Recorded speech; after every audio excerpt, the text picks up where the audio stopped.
Deixa eu me apresentar, eu sou Guilherme Simões. Eu só vou fazer a introdução aqui da apresentação de hoje. A apresentação de hoje vai ser feita pelo meu colega Carlos Vasques, né? E eu vou só apresentar aqui o evento e dar um apoio durante o evento. Então, o nosso tema hoje é medição de contratos de metodologias ágeis, né, como o Scrum, que é a metodologia ágil das mais usadas no mercado.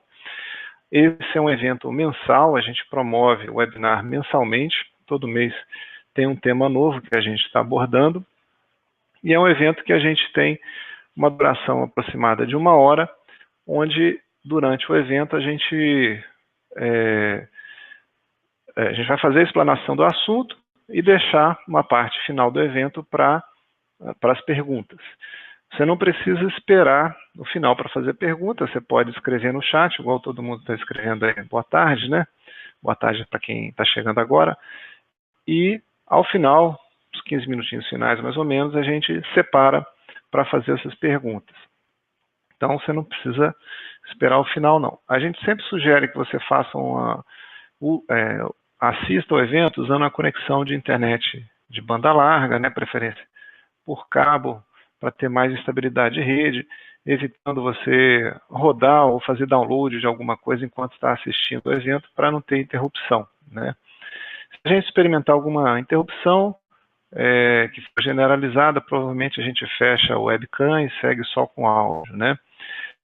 Lembrando para quem tem certificação do PMI, como a de gerente de projetos, PMP, por exemplo, esse evento vale 1 PDU no programa de manutenção da certificação. Então, você pode depois registrar esse evento para acumular os PDUs lá para renovação. A gente vai gravar, o evento está sendo gravado, a gente vai publicar essa gravação provavelmente amanhã, e todo mundo que se inscreveu vai ser notificado por e-mail dessa gravação, da publicação, mas eu faço já o convite para vocês. A gente vai publicar isso no nosso canal do YouTube, né? Então faço o convite para quem ainda não segue a gente no YouTube, se inscrever lá, que aí já recebe automaticamente a notificação sempre que um vídeo novo for publicado, né? Embora a gente vá publicar o vídeo do webinar, a gente tem vários outros vídeos publicados no canal e vocês podem depois dar uma olhadinha e se inteirar dos novos vídeos que a gente publica com regularidade. Deixa eu só pegar aqui, se eu conseguir pegar aqui o link, fica mais fácil. Aí.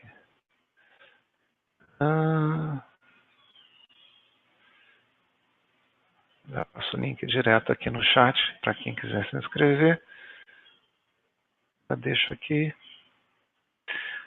Sim. Só aproveitando essa mensagem aqui do Fábio, né, que tem gente que não conseguiu ou não está conseguindo entrar, que está dando a mensagem que o limite de participantes foi excedido, né? Eu sugiro se alguém tiver com algum colega do lado aí, tiver nessa situação, tenta de novo. A gente dimensionou a sala desse evento para uma quantidade de pessoas e quando a gente começou aqui, a gente viu que tinha mais gente do que a gente tinha dimensionado, né? O que é um problema bom, significa aí que o assunto gerou bastante interesse. Mas a gente fez aqui uma configuração para mudar o tamanho, a capacidade da sala. Não sei se isso vai ter efeito agora imediato, né? Gostaria que fosse, mas se não for, a gente pode repetir o evento no segundo momento, tá? Dependendo aí da quantidade de pessoas que ficaram sem conseguir participar. Só apresentando um pouco a Fato, para quem não conhece, a Fato, a gente tem como missão, né, ajudar os nossos clientes a estabelecer modelos de negócio em que eles tenham controle e visibilidade do desempenho dos seus processos de software. Então a gente trabalha tanto com serviços de consultoria como serviços de curso, são serviços relacionados, focando hoje 3 disciplinas mais especificamente: medição, estimativas e requisitos, né? A gente tem um portfólio de cursos que tem no nosso site, aqui a gente tem um resuminho. Eu junto com o Carlos Vasques, né, que é o Cadu, a gente é autor desses 2 livros aqui publicados em português, um sobre ponto de função e outro sobre engenharia de requisitos. E vou passar a palavra agora ao Cadu. O Cadu vai conduzir a apresentação e eu vou ficar aqui no apoio do evento de vocês, ok? Grande abraço, bom proveito da palestra.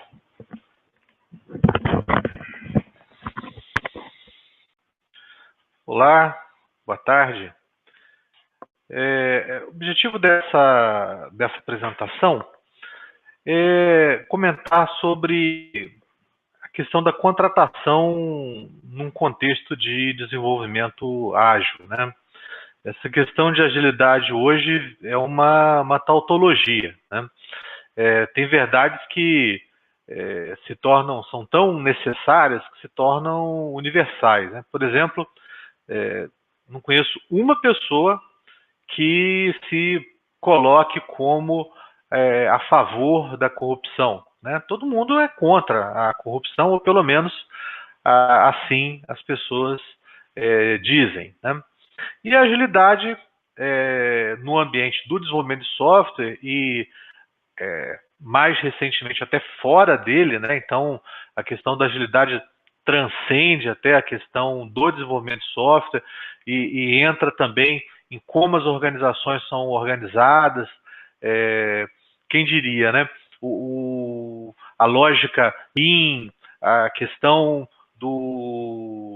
que surgiu na época do TQM, acabou da área de software tendo, né, o momento para ressurgir agora nesse início de século XXI, né? Então, são ideias que a retórica é bastante fácil você defender, agora a implementação é longe de ser fácil, até em função da desconexão entre o ambiente de negócio, no qual as áreas de TI estão inseridas, né?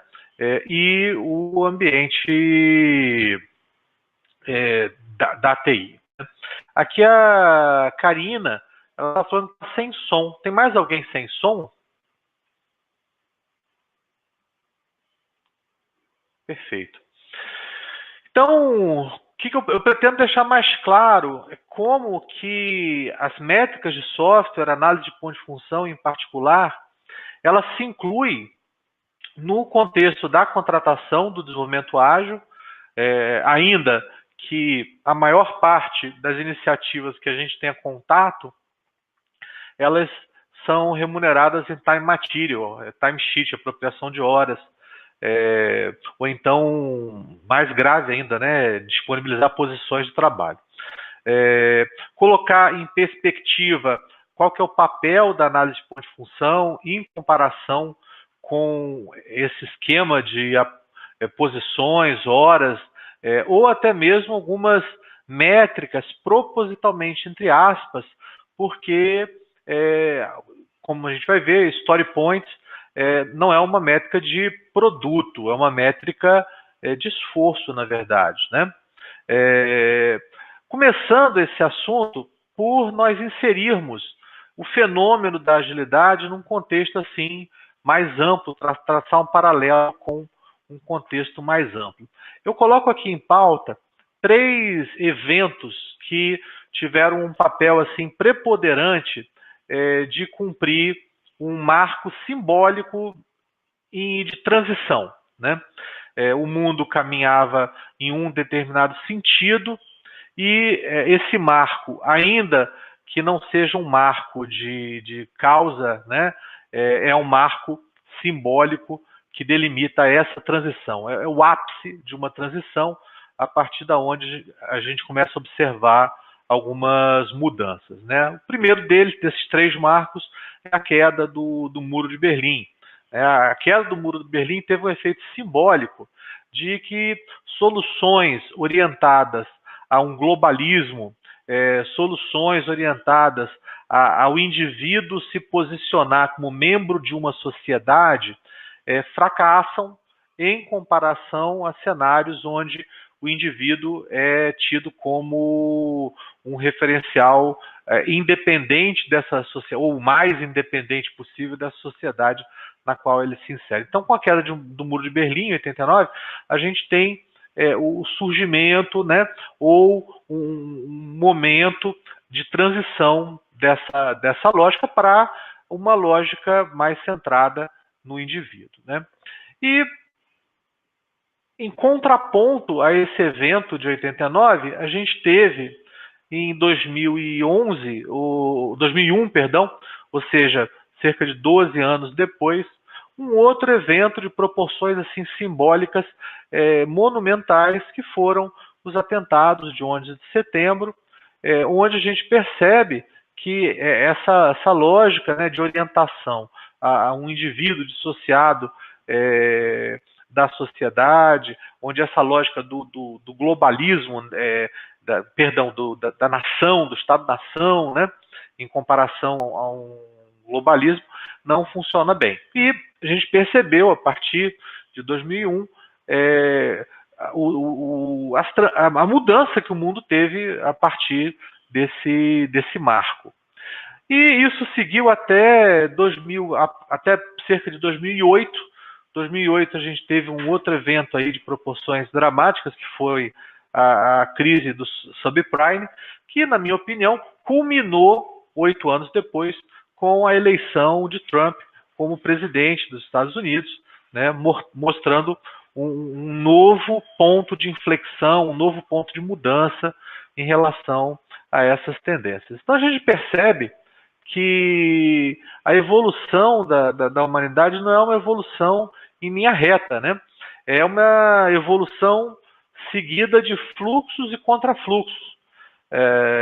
E no nosso contexto do desenvolvimento, a gente tem algo similar a isso, onde a gente tem, de um lado, a orientação ao planejamento e, de outro lado, um desenvolvimento orientado à mudança. E a gente observa, de tempos em tempos, uma moda, uma tendência no sentido ou de levar mais para uma orientação de planejamento ou para levar mais para uma orientação de mudança. E o ágil, ele se insere nesse contexto como uma resposta ao que nós transformamos o RUP. O RUP, originalmente, ele foi concebido como uma resposta ao desenvolvimento sequencial em cascata, uma forma na qual eu teria diferentes ciclos de desenvolvimento, onde eu teria diferentes ondas de desenvolvimento estruturadas em 4 fases.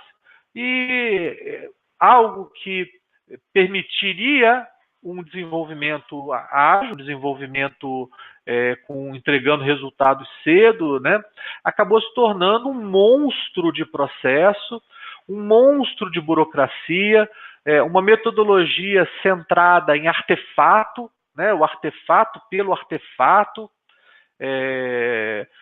Vamos colocar que burocratizamos o desenvolvimento até que chegou um ponto que o volume de papel que você entregava era maior do que o volume de software que você entregava, e você não tinha benefícios advindos disso, né? Você tinha uma ditadura do change request, você tinha capitães do mato, com títulos de que as pessoas, já fez. É um negócio que se mostrou extremamente castrador do componente criativo do desenvolvimento. É algo que se mostrou um óbice à entrega de produtos com qualidade, e até que chega um ponto em que isso se torna intolerável, essa carga de burocracia, essa carga de overhead, essa carga de controle.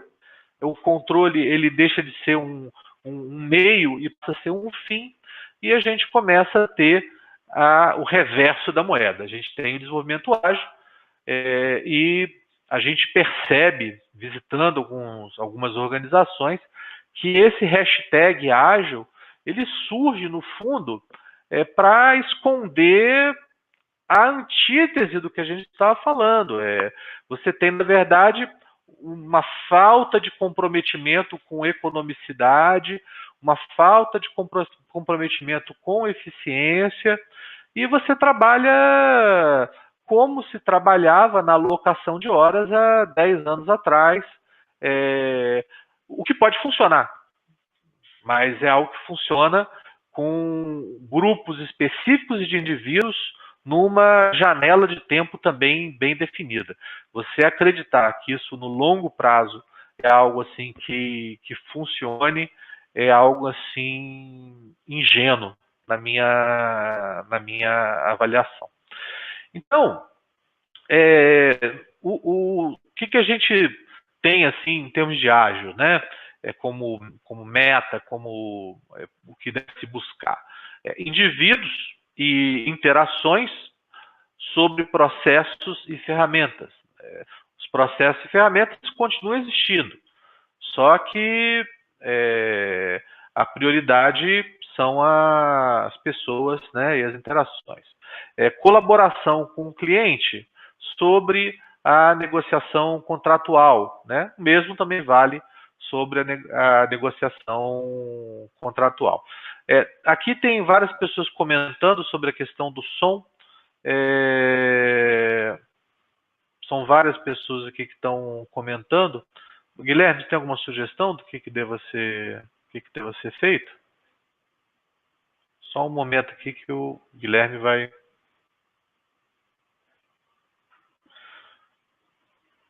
parece que é pontual de algumas pessoas, né? A gente recomenda que vocês utilizem uma conexão de banda larga, tá certo? Vamos dando sequência aqui. Então, ainda que pessoas, né, eu, por exemplo, como indivíduo, eu posso confiar no Guilherme, pessoa que eu me relaciono há mais de 20 anos, né? Agora, quando eu penso na minha empresa como uma corporação, eu não posso pensar em termos de confiança, eu tenho que pensar em termos de quais riscos que essa empresa pode assumir e quais contingências que eu devo tomar caso esses riscos de efeito negativo se materializem, né?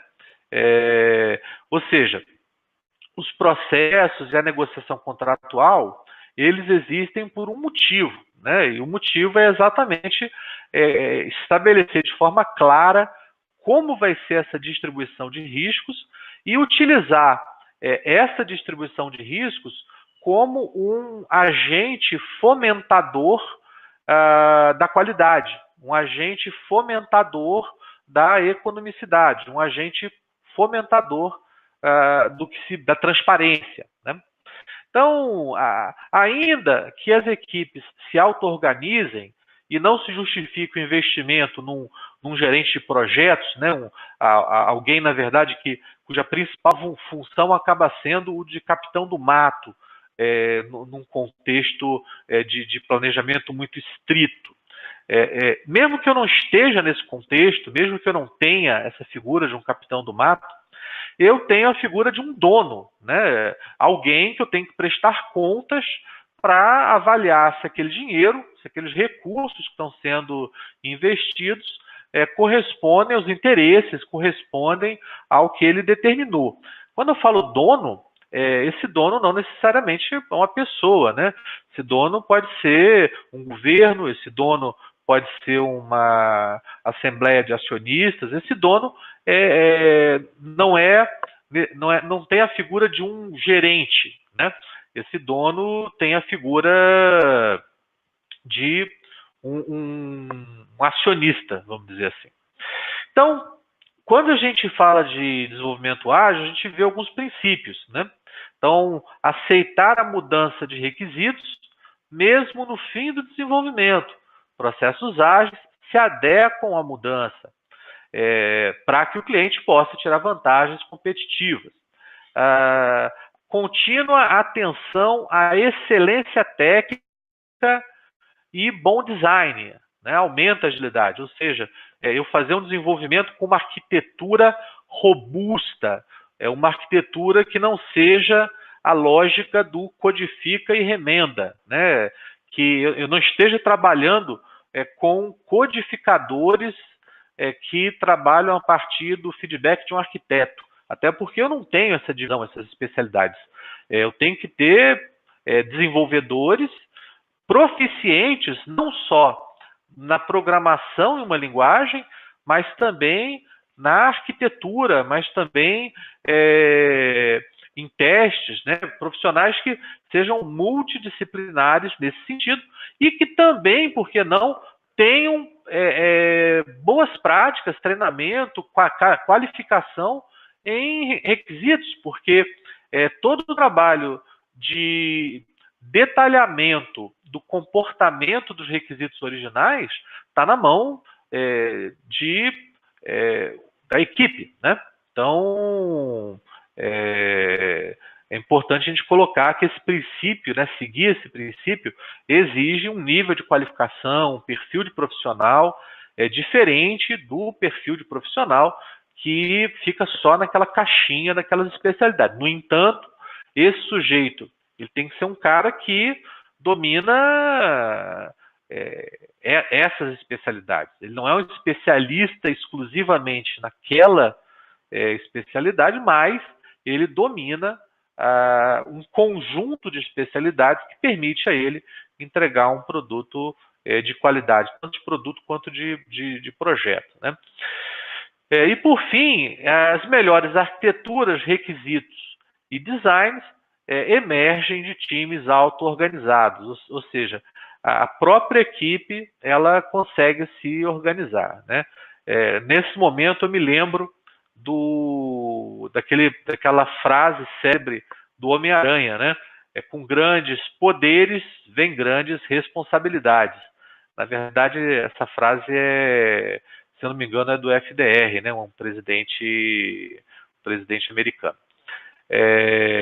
Então, é comum que a implementação desses princípios, quando você fala de contratação, ela seja feita em time material, homem-hora, ou até alocação. Olha, eu tenho esse profissional aqui alocado durante 160 horas por mês, eu vou pagar 160 horas desse profissional. Ou então, trabalhar com story points, né? Alguém que fez um comentário que isso não é permitido em contratações públicas, né? A gente vê várias soluções, né, que são dadas para isso. Eu vou dar um exemplo. Você usa uma métrica, essa métrica, vou chamar ela, por exemplo, de UST. E eu faço uma equivalência que uma UST equivale a 1 hora. E simplesmente eu não defino bem o que é essa UST. Pronto, já tem uma contratação baseada em métricas. Se a pessoa não olhar com cuidado, no fundo, é uma contratação de homem-hora, né? Ou então um catálogo incompleto, um catálogo que não é bem definido. Isso eu não estou falando de chute. A gente monitora sistematicamente essas licitações e a gente encontra situações aí como essa, né? Então, apesar de ser proibido, a gente vê jeitinhos, né, que acabam criando formas aí de contornar isso, né? Aqui um outro colega comenta que durante a execução do sprint não tem mudanças de requisitos, né? Veja, exatamente o tema que a gente vai tratar é sobre como que eu distribuo os riscos, porque mesmo que eu coloque a mudança, né, no âmbito de sprints separadas por sprints ou contidas por sprints, né, ainda assim isso vai impactar no meu resultado. Não é suficiente eu congelar 2 semanas de desenvolvimento ou 4 semanas de desenvolvimento, eu congelar aquele backlog. A gente vai tratar disso um pouquinho mais à frente, né? Então, o que a gente encontra quando eu correlaciono essa questão dos princípios com a implementação, né? Há alguns anos atrás, houve... só um comentário aqui, o Sérgio fala que o ST pressupõe um catálogo de serviços com produtos bem definidos. Essa é a tese. Na prática, a gente encontra situações que não correspondem a essa tese. Isso eu não estou falando de achismo. A gente monitora esse tipo de coisa e não é raro a gente encontrar catálogos extremamente completos e que, no fundo, é algo pro forma, né, para tratar disso, né? Sobre não aceitar mudanças do sprint, eu estou comentando que, no fundo, isso trata-se de risco, né? E eu não estou dizendo que a pessoa não aceitar mudança durante um sprint, isso não seja falta de interação e comunicação. Não é isso que eu estou falando. Eu vou falar como é a nossa visão de qual a melhor estratégia para se lidar com essa distribuição de riscos. Sobre aceitar mudanças no sprint, dentro do sprint ou não, né?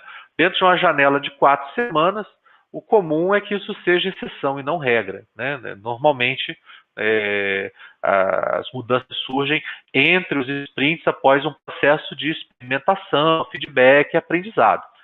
O cerne dessa conversa que a gente está tendo não é sobre o Scrum, mas sim como que a medição no âmbito de um contrato usando o Scrum deveria ser, na nossa visão, considerando a nossa experiência em governança, em buscar que os termos de um contrato sejam não óbices à entrega de um produto de qualidade, mas sim motivadores de um produto de qualidade.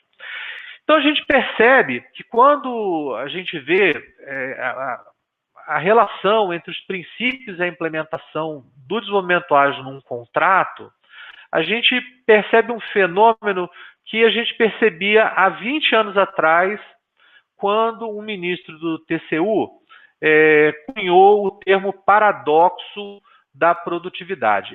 E as palavras eram: quanto menor a qualificação e capacitação dos prestadores de serviço, maior é o número de horas necessários para executá-lo. E, portanto, maior o custo para a administração contratante e maior o lucro da empresa contratada. Ou seja, quanto pior a qualidade do trabalho, mais ela seria remunerada, né? Então, a gente percebe que isso não coaduna com excelência técnica e bom design. Para que eu vou ter excelência técnica e bom design, se quanto mais excelência técnica e bom design eu tiver, menos eu vou receber, né? Se adequa à mudança. Quanto menos adequado à mudança, mais trabalho eu vou ter que espalhar o trabalho por mais sprints e mais dinheiro eu vou receber. E melhores arquiteturas, requisitos e design. Ou seja, eu tenho um modelo de remuneração. Eu não estou entrando ainda no mérito do ponto e no objeto, no compartimento que se dá essa medição. Mas, certamente, a contratar homem-hora, contratar posições, contratar com métricas baseadas no esforço, como Story Point, por exemplo, certamente não se encaixa com esses princípios. Mas aí surge uma dúvida, né? Cara, Cadu, eu tenho visto iniciativas em grandes empresas que têm funcionado, né? Como é que você me explica essa coisa, né, de estar vendo iniciativas de sucesso e você colocando essa aparente contradição, de fato, há uma aparente contradição entre a forma como está se implementando esses contratos e esses princípios do desenvolvimento ágil. Eu sou um cara assim, meio feio, então achei melhor colocar uma menina aqui, achei essa menina mais bonita que eu para colocar aqui. 2 palavras. A primeira palavra é escala e a segunda palavra risco. Essas são as 2 respostas para essa pergunta. Uma coisa é eu ter uma iniciativa funcionando no âmbito de um projeto piloto, de uma prova de conceito. Outra coisa é eu fazer isso num plano corporativo generalizado. Então, a solução de metrificação, ela tem um papel assim fundamental, porque ela é o que permite eu estabelecer a distribuição de riscos entre quem contrata e os desenvolvedores, né? Se eu não estabelecer esse esquema de metrificação de maneira adequada, eu corro o risco de pagar pela mesma funcionalidade mais de uma vez. Ou seja, uma funcionalidade é impossível de ser implementada num sprint, e aí, por isso, eu quebro aquela funcionalidade em várias ondas e vou pagar aquilo várias vezes, pagando valores que são equivalentes aos valores que eu pagaria se eu estivesse trabalhando com uma lógica de orientação ao planejamento, né? Ou então, mudanças na questão da usabilidade, né? Que eu identifico de uma forma muito melhor pela experimentação de um produto intermediário, um protótipo, também acaba causando isso. Ou seja, eu não vejo como uma distribuição de risco adequada pagar pelo valor que eu pagaria para um produto por um protótipo. Então, esse é um risco. Isso. A metodologia ela deve permitir mudanças constantes, com certeza. Mas o esquema de metrificação ele não deve promover um esforço num planejamento inadequado para definir esses requisitos do software contratado. A gente teve um cliente, né, obviamente não vou citar aqui o nome, a gente estava lá interagindo junto com ele, ele tinha 0 de backlog e queria começar um desenvolvimento ágil, tendo 0 de backlog. Ele não tinha... ele desenvolve aí, galera, e não tem nem quais são os resultados que quer alcançar. Então é algo que a gente vê como uma palavra para isso, é desperdício, né? Tem situações que vale a pena desperdício? Certamente tem. A gente vê iniciativas do governo americano que ele pega um mesmo problema, contrata 3 empresas para fazer, porque ele vai escolher das 3 qual é a melhor para ele. Ele paga 3 vezes para fazer aquilo, né? Agora, essa é a realidade, a regra do ambiente no qual os nossos desenvolvimentos estão inseridos? Eu diria que não. Então, a solução de metrificação ela tem que evitar, ou no mínimo, não promover que se efetue o pagamento pela mesma funcionalidade várias vezes, porque isso conflitaria com princípios de economicidade, né? Então, observe o seguinte, né? Fórmulas que funcionam bem para um projeto piloto não necessariamente vão funcionar se eu começar a utilizar essas fórmulas num contexto mais abrangente, né?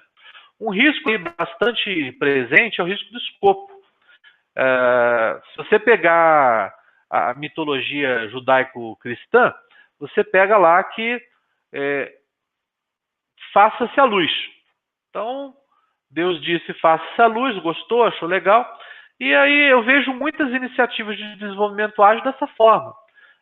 O cara não fez um trabalho de avaliação num nível de planejamento estratégico, num nível de alinhamento daquela iniciativa com os objetivos de negócio mais amplos, na linha de definir quais são os requisitos de verdade, porque a gente vê documentos de requisitos, casos de uso, por exemplo, que no fundo não são documentos de requisito. Nós temos um escritório de métricas, temos aqui dezenas de profissionais cujo trabalho deles é analisar representações dos requisitos, seja representações documentais, sejam representações do próprio produto em funcionamento.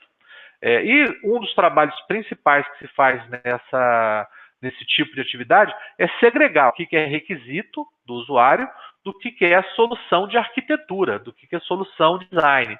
E a gente vê vários documentos de requisito que eles descrevem muito mais uma solução de arquitetura do que, propriamente dito, requisitos do usuário. Então, eu percebo que toda essa preocupação em gastar muito tempo descrevendo requisitos é porque, ao longo dos anos, o trabalho de requisitos acabou se tornando uma forma de fazer projeto.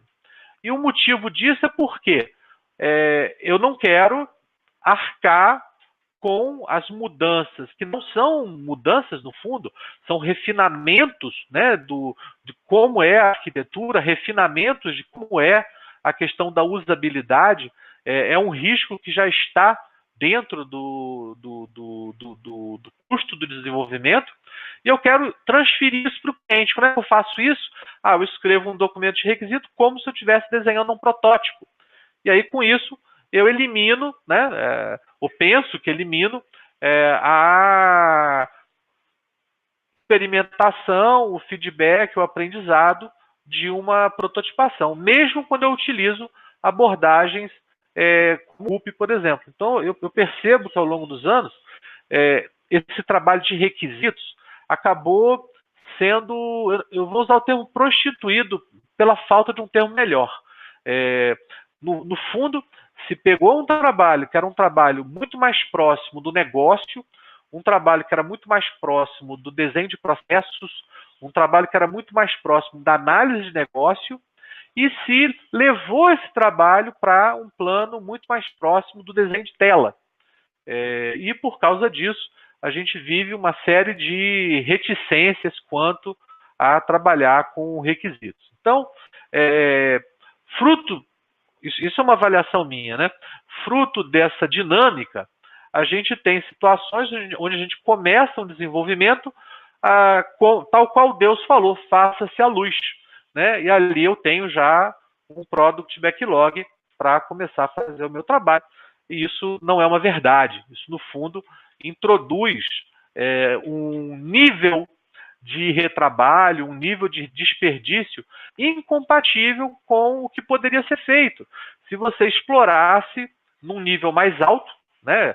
Vamos pensar da seguinte forma: eu tenho o backlog da equipe, que é esse backlog que está nessa figura, que é o backlog clássico do Scrum, e eu tenho um backlog de nível mais alto, que é um backlog do portfólio de projetos, ou um backlog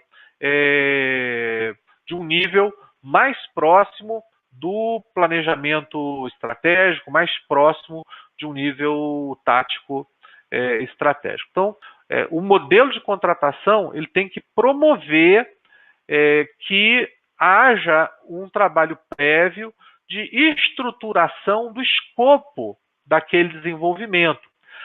Cadu, mas o escopo é aberto.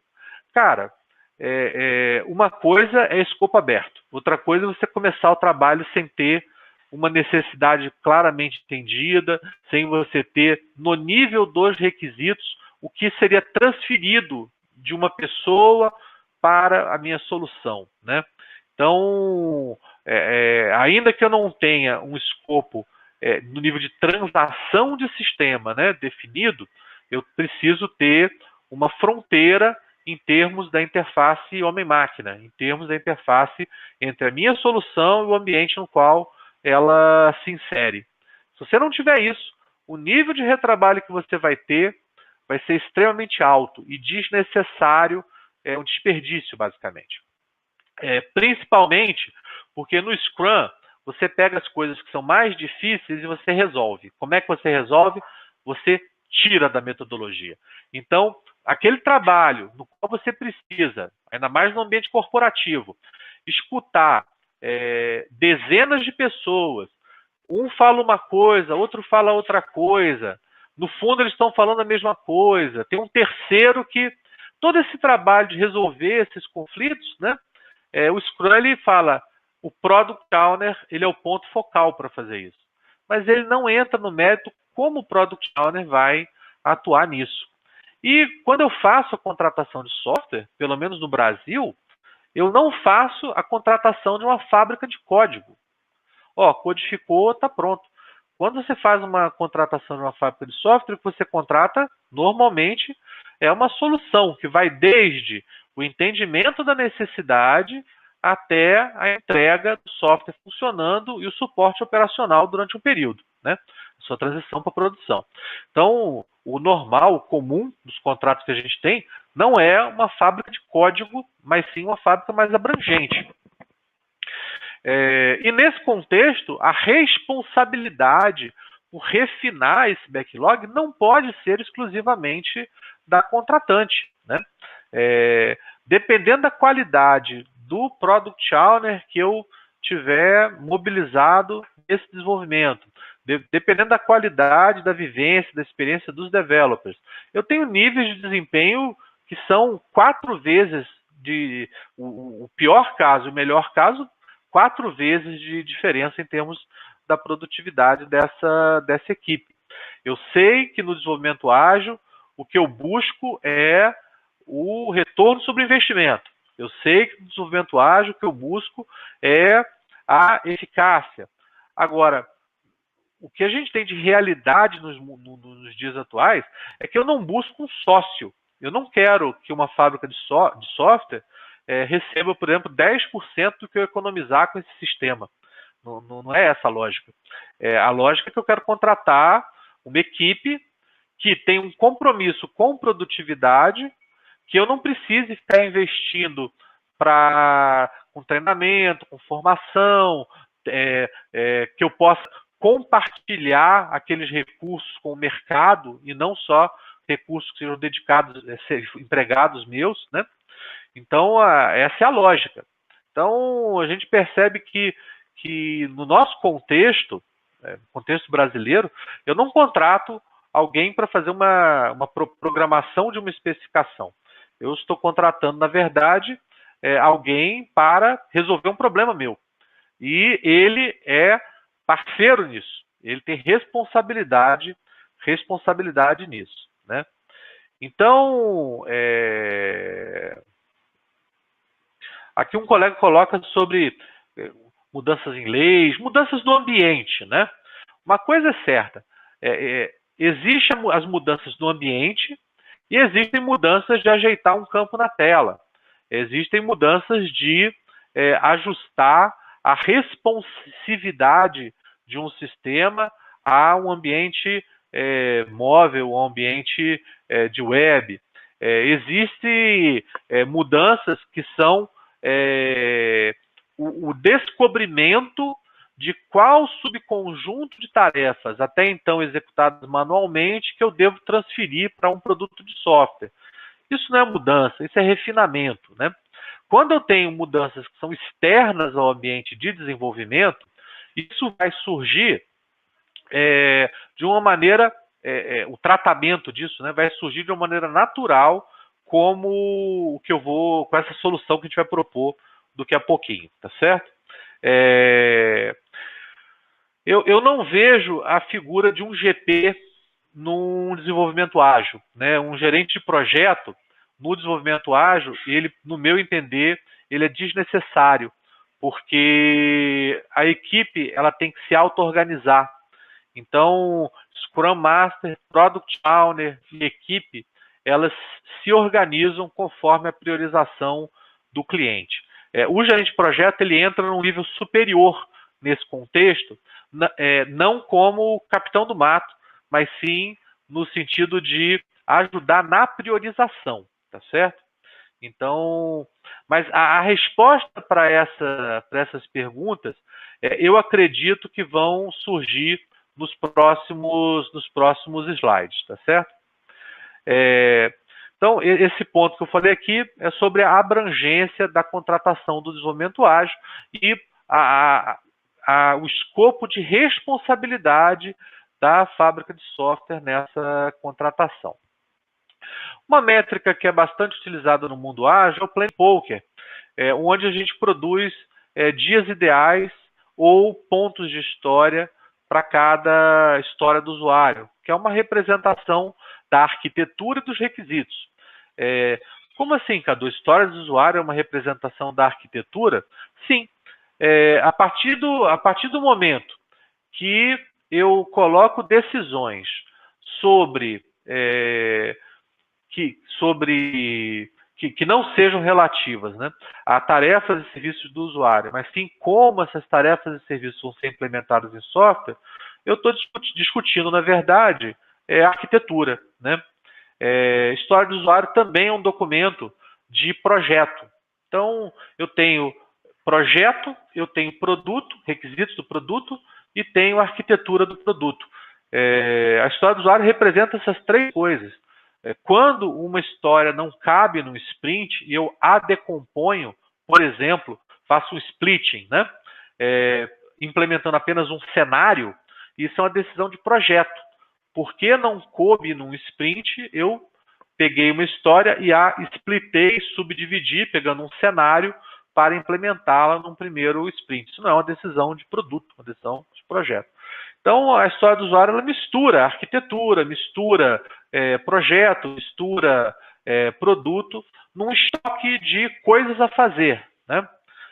A gente tem dado algumas consultorias para empresas em que a gente busca, no Gira, segregar o que é uma história do que é uma task.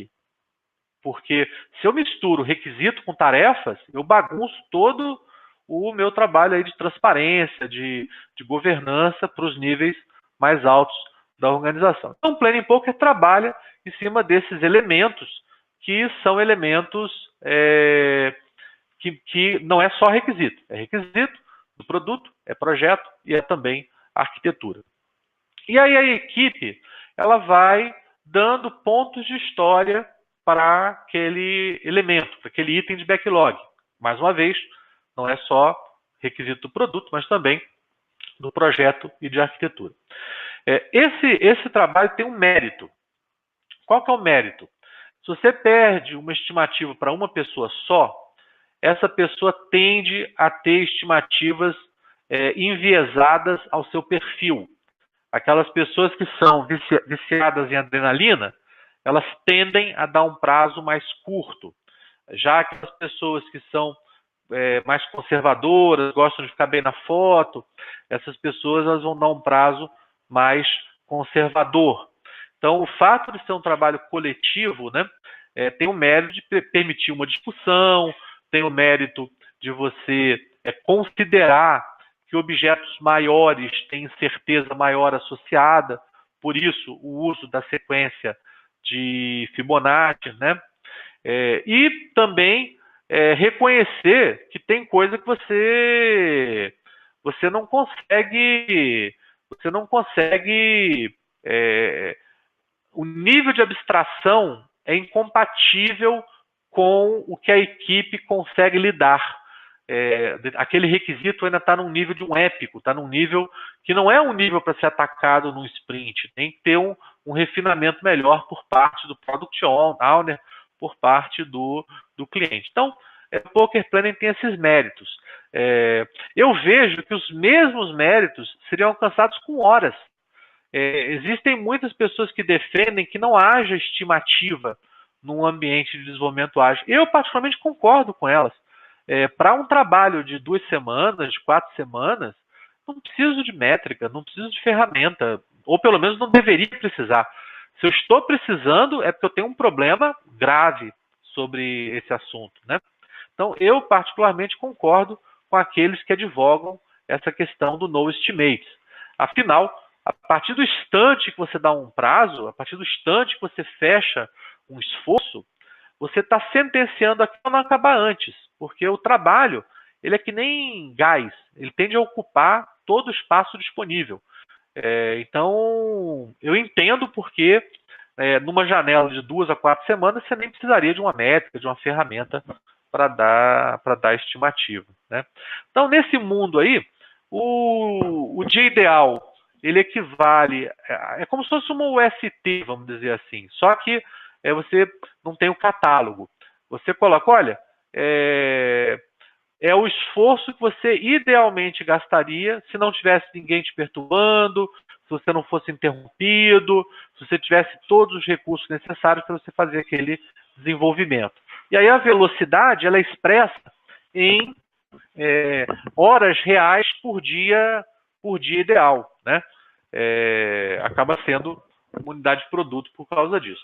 Já o story point é o tamanho da menor história do usuário no momento em que você começou aquele teu projeto. Então, são métricas que têm um uso restrito ao contexto que você está utilizando, né? Então, qual que é a nossa sugestão aqui? Nossa sugestão é que você não meça o que você tem de refinamento, aprendizado e feedback ao longo de uma release.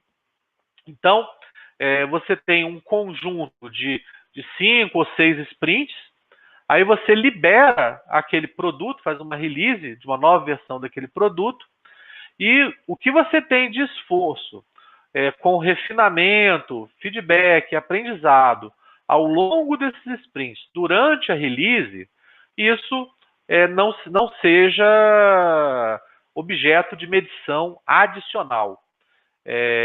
E o que você tem de mudança após a release, aquilo seja tratado como uma medição à parte.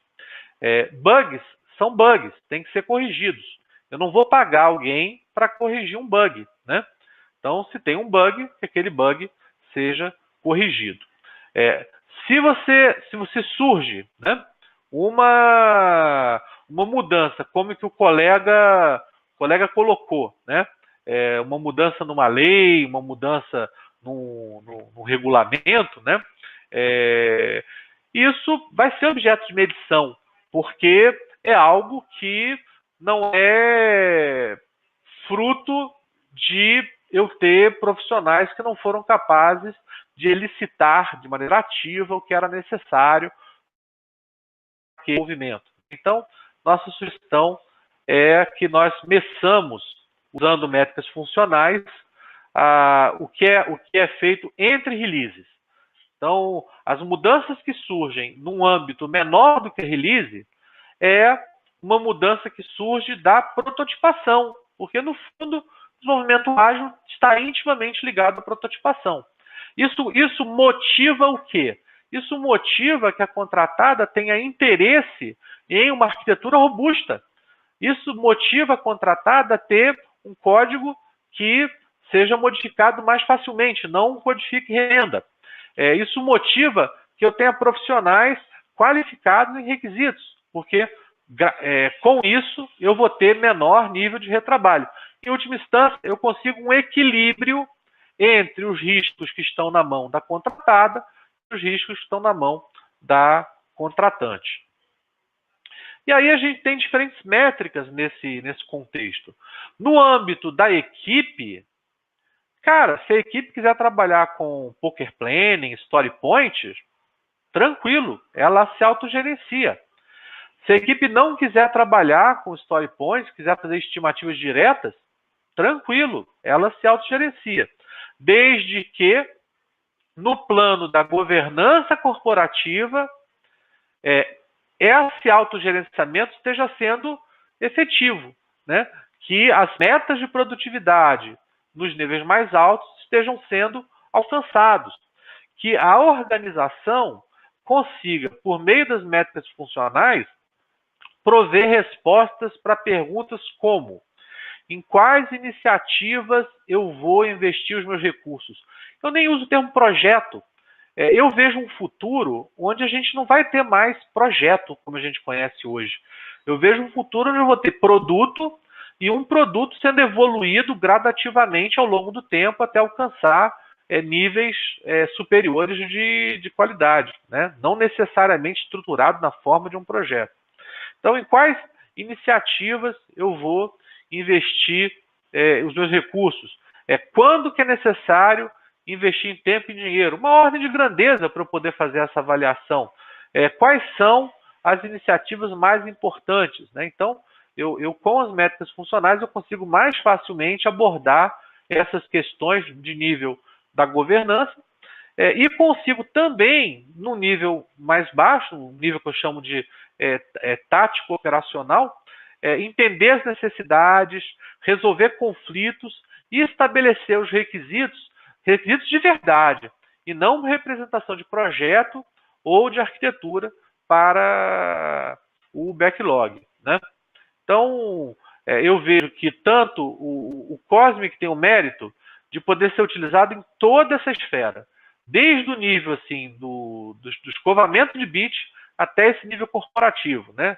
O código tem esse mérito. O IFPUG tem a vantagem dele ser simples, comparado com o Cosmic. Ele já define uma estratégia de medição adequada, principalmente para esses dois níveis aqui, que eu chamei de nível de governança e nível tático operacional, né? Então, respondendo acredito que esses comentários que eu fiz respondem às perguntas que vocês comentaram, né? Deixa eu só ver um outro comentário aqui. Quando alguns requisitos deveriam ser feitos pela empresa e por não ter o custo ao cliente, deixam sempre para... Eu não consegui entender o que isso quer dizer. Então, a medição funcional, ela fornece informação em nível tático e estratégico, que pode se integrar com o nível operacional, ou seja, no nível operacional, você mestra como você quiser, desde que você esteja aderente às metas estabelecidas em níveis mais altos. Você tem padrões internacionais com gente que conhece, né, pessoas, empresas qualificadas para trabalhar com isso, vocabulário independente de tecnologia, métodos que são padrão, permite ter a figura de um mediador, uma terceira parte, né, para resolver conflitos, ou mesmo para atuar na medição, como nós fazemos aqui no nosso escritório. E você pode ter uma medição baseada na perspectiva do negócio, como é o caso do IFPUG, ou uma medição na perspectiva do usuário funcional, como é no caso do Cosmic, né? Então, de forma sucinta, para a gente encerrar a ideia aqui, pense globalmente, compare os seus indicadores com referenciais de mercado e haja localmente. Colete seus dados de projetos ágeis, avalie o seu desempenho para poder comparar com essas referências de benchmark internacional, né? Com métricas como story points e dias ideais, é impossível você fazer isso. Então, ágil exige muita organização, não é falta de planejamento, ainda que você não utilize estritamente o enfoque ágil. Por que isso? Cara, a TI está à frente da organização de muitas empresas. Tem empresas que têm uma lógica extremamente orientada em vertical, extremamente compartimentalizada, não tem uma visão de cadeia de valor, não tem uma visão de atendimento do cliente, não tem uma visão da jornada do cliente. E você, TI, tenta fazer isso numa organização toda quadradona, assim. Às vezes você não consegue, né? Então, ainda que você esteja nessa situação de tentar encaixar um círculo num quadrado, você pode ter resultados mais ágeis, ainda que você não consiga adotar a agilidade de maneira integral.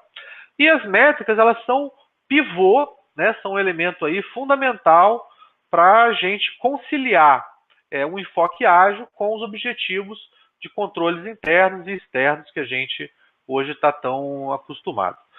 Queria agradecer, vou passar para o Guilherme, ele vai peneirar as questões que ficaram pendentes, né?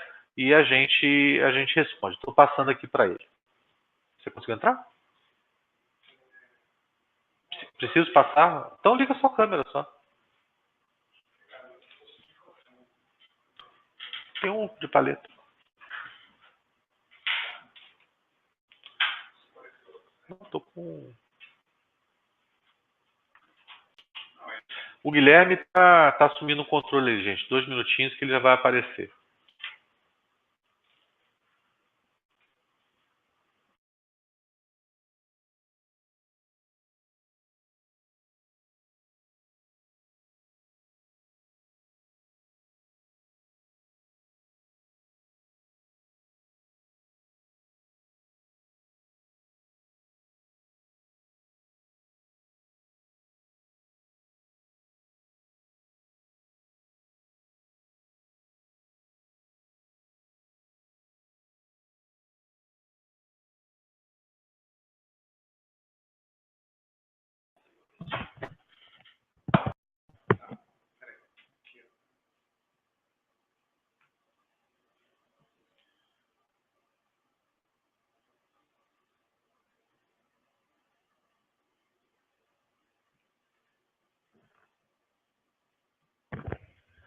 Bom, eu vou fazer o seguinte, algumas perguntas aqui, o Cadu respondeu ao longo da apresentação, eu vou pegar aqui no final, ele respondeu mais as perguntas no início, e aí, se alguém ficar de fora, a gente dá replica de novo a pergunta aí no chat, por favor.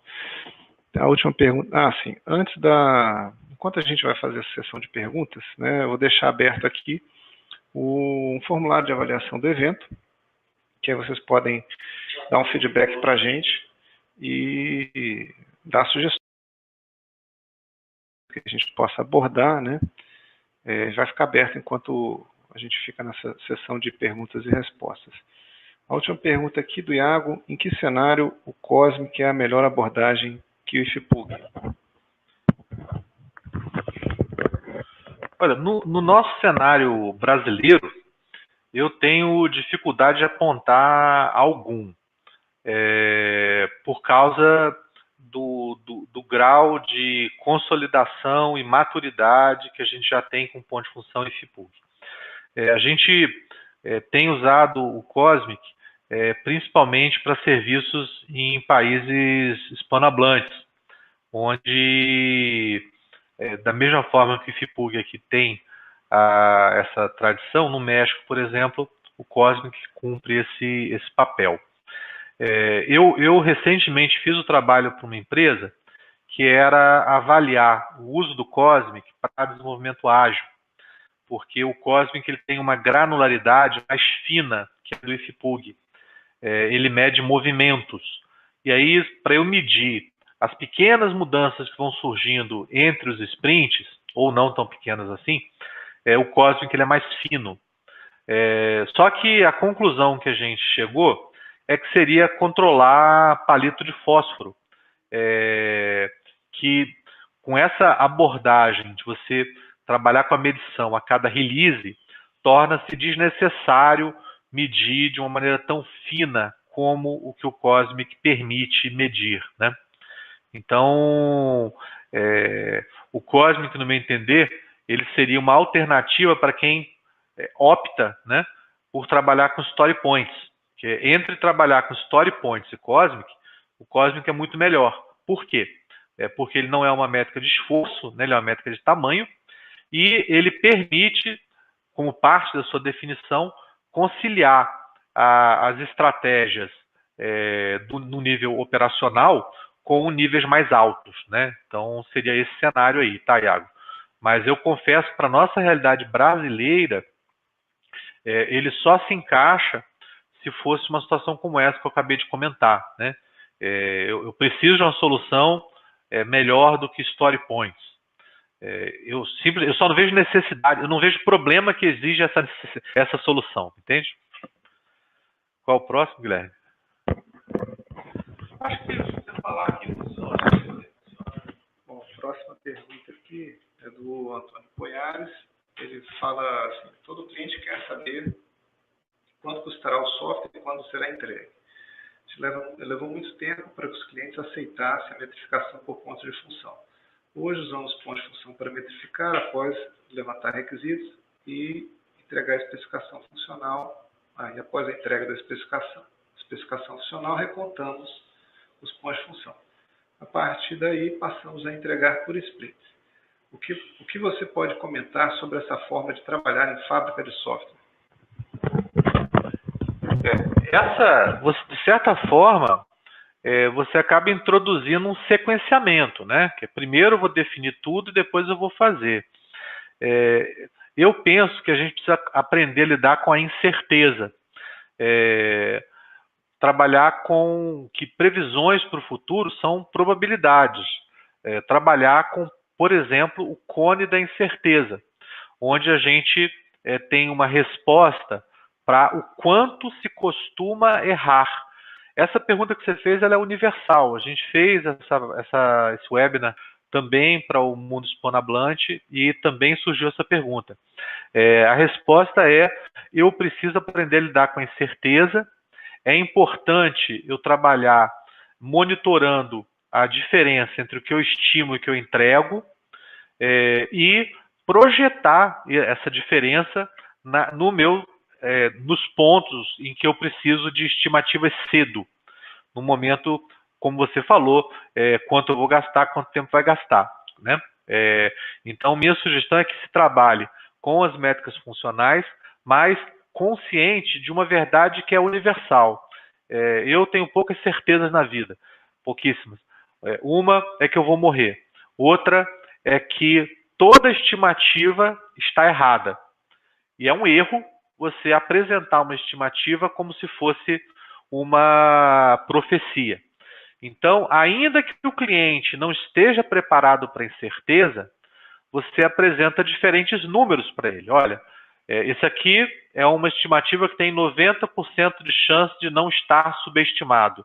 Essa aqui tem 80% de chance de não estar subestimado. Essa aqui tem 50% de chance de não estar subestimado. Quando a pessoa utiliza modelos como PERT, por exemplo, pouquíssimos gerentes de projeto têm a resposta para isso.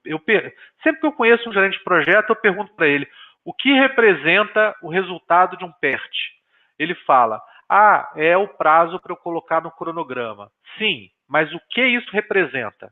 Poucos sabem responder. Representa o ponto com 50% de chance de não subestimar.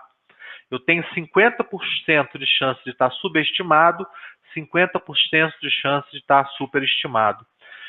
Você, quando toma essa decisão, você toma para si uma decisão que não é sua, é uma decisão do negócio. Então, o teu papel como técnico é apresentar, olha, ou comercial, olha, eu tenho essas janelas e elas correspondem a esses níveis de risco. A gente tem ferramentas como o Cone da Incerteza, do Kokomo, que nos facilitam a dar essas respostas, ou nós podemos criar o nosso Cone da Incerteza naquele cliente, medindo, estimando, né, aproximando o tamanho em momentos quando essas respostas que você colocou são necessárias e medindo quando o produto final é entregue. Então, o que nós costumamos fazer é tirar do cliente essa autoridade de decidir qual é o nível de risco que ele quer tomar. Então, esses são os meus comentários ali. Qual a próxima, Guilherme? Pela questão do tempo, eu vou colocar só mais uma pergunta aqui, para a gente não estender demais, né? Eu vou aproveitar aqui duas perguntas aqui feitas agora, que a gente pode tratar na mesma resposta, né? Uma é a pergunta aqui da Caroline. Espera aí, deixa eu só, que rolou aqui o texto. Que ela não entendeu como é que se paga a mesma funcionalidade várias vezes, né? E tem a ver, o Diego também coloca a pergunta relacionada. Em que cerimônias do Scrum é recomendado realizar a contagem APF, se é a cada sprint, a cada release? Qual é a melhor forma para que não se pague várias vezes por alterações na mesma funcionalidade? Esse é o cerne da minha fala, né? Na verdade, se a gente fosse resumir esse webinar, essa pergunta é o resumo dessa conversa, né? Vamos colocar um cenário onde eu trabalhe cada sprint sendo medido e tratado como se fosse um projeto. Então, fiz uma primeira sprint, entreguei uma funcionalidade, aí o usuário foi lá, testou, essa interface com o usuário não está legal, eu preciso dessa regra de negócio aqui que a gente não colocou e agora não coube, né, naquele sprint, agora seria legal se a gente colocasse. O sujeito vai receber, digamos, 6 pontos de função na primeira sprint, e a segunda sprint, na qual ele faz isso, eu vou medir essa funcionalidade uma segunda vez e vou pagar, digamos, 3 pontos de função, 2 pontos, eu falei 6, né? 3 pontos de função por ela. Então, eu estou medindo novamente várias vezes essa funcionalidade. Isso é comum a gente encontrar, e eu vejo isso como um vício, como algo que tem que ser evitado, como um problema, né? Porque eu estou transferindo todo o risco para a empresa contratante, quando a contratada deve participar também nesse risco, né? Esse é um ponto. O segundo ponto é sobre qual seria a janela, né, para fazer a medição. Eu recomendo, né, que haja 2 backlogs. Um backlog de nível mais alto e um backlog da equipe. Esse backlog da equipe é onde eu vou ter tasks, tarefas, né, no Gira, por exemplo.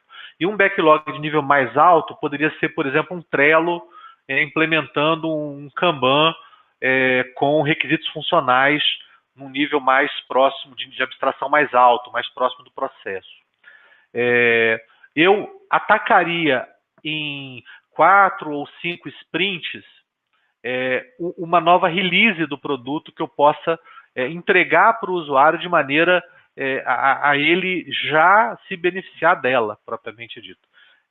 Então, minha sugestão é que a release seja um marco no qual eu comece a medir uma funcionalidade como se fosse uma funcionalidade alterada, fruto de alguma mudança. Não sei se eu consegui responder as 2 perguntas que me foram formuladas.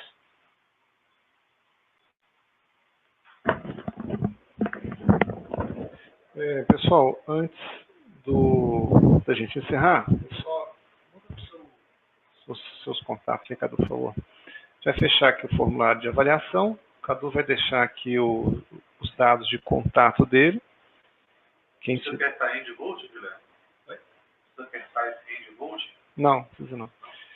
Vocês, se quiserem continuar trocando alguma ideia, podem depois escrever para ele ou entrar em contato, que a gente pode dar sequência nesse assunto, né? Eu queria já deixar o convite para vocês participarem do próximo webinar. Eu vou deixar o link aqui, tá um link grande aqui no chat, né? Depois a gente bota um link resumido. A gente vai falar no dia 18 de março, também uma segunda-feira, também nesse mesmo horário, a gente vai falar sobre o assunto estimativa de esforço em projetos de software, né? Isso é um assunto que a gente derivou de um outro webinar, onde muita gente, né, quer saber, poxa, eu tenho lá os pontos de função, eu tenho o tamanho do meu projeto, como que eu transformo isso em horas, né? E aí a gente vai abordar isso de forma mais específica e espero contar com a participação de vocês, né? No mais, agradeço a participação de todos, né? Muito obrigado pela presença. Se alguém quiser ainda, se alguém ainda que ainda não preencheu a avaliação, eu posso voltar aqui e a gente, deixa eu ver aqui, posso voltar ao formulário. Bom, então, lembrando que a gente vai publicar amanhã a gravação do vídeo e a gravação dos slides. E no dia 18 de março a gente vai fazer outro webinar com o tema estimativa de esforço em projetos. Tá? Muito obrigado por todos, tenham aí uma ótima semana, uma boa tarde, grande abraço.